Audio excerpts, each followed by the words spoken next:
Hello guys, your boy Darajis TV. Today we want to check what is happening on Nigeria, and I realized something.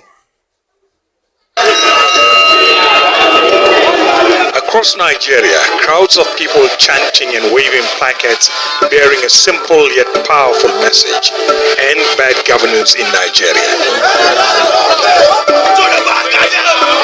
The pushed to the brink, while the cost of living has become unbearable, and while dreams of a better future seem to slip further away every day.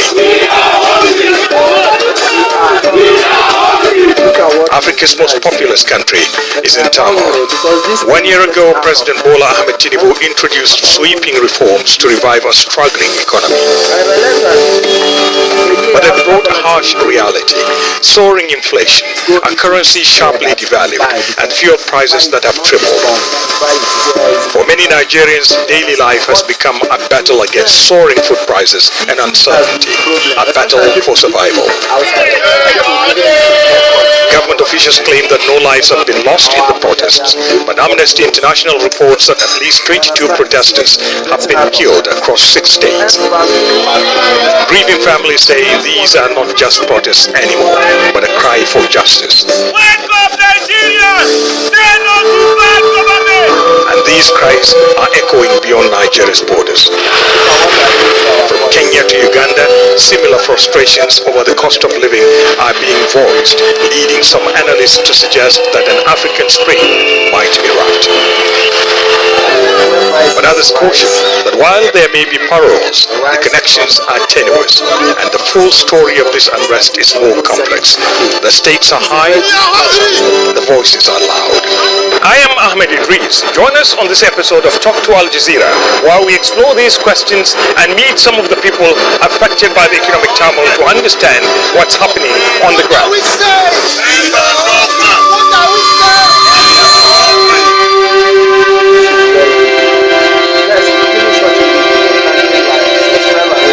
As Nigeria grapples with rising costs and growing discontent, Deji Adeyanju, a lawyer and activist, sheds light on the underlying issues that have driven people to the streets.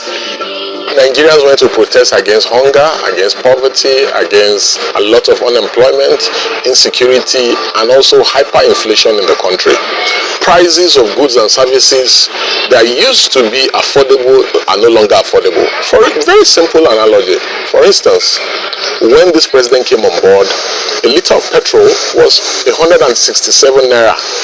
Today, a liter of petrol is about 700 naira, depending on where you are buying from. That is unbelievable. Also, the issue of a crate of egg, which is like one of the basic protein that people eat, was about 1,400 naira when this president came. It's now about 5,000 naira. That's triple or quadruple the normal price. And citizens cannot just understand why prices of goods and services keep going up. This is why people were on the street. For 10 days, the protests were scheduled for 10 days. What would you say worked and didn't work? Yes, so basically democracy worked because there was a lot of threats for almost 3 weeks to Nigerians, and Nigerians cannot protest. Nigerians must not protest. Nigerians must not come out to protest. The military threatened people. The police threatened people. They even went as far as getting court orders to restrict protesters to specific venues across the country, which is completely unacceptable in any democracy. The government threatened people that people should not protest. People cannot protest.